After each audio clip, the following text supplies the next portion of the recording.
सफरी नूर, एक दिल, दो जहान बाब। अव्वल अंधेरों का शोर, रात खामोश थी, मगर अय्यान के अंदर तूफान मचा हुआ था। कमरे की बत्ती बुझी हुई, सिर्फ मोबाइल की नीली रोशनी चेहरे पर पड़ रही थी।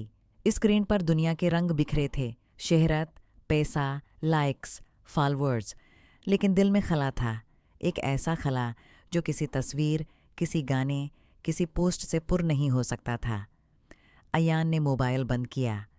अंधेरा और गहरा हो गया। उसे लगा जैसे दीवारें इस पर झुक रही हैं, जैसे कोई खामोशी उसके गुनाहों का हिसाब मांग रही हो। क्या यही जिंदगी है? उसने खुद से पूछा, मगर कोई जवाब न आया। इसी लम्हे खिड़की के बाहर से मोज़न की आवाज़ गूंजी, अल्लाह अकबर, अल्लाह अकबर। अयान चौंक गया।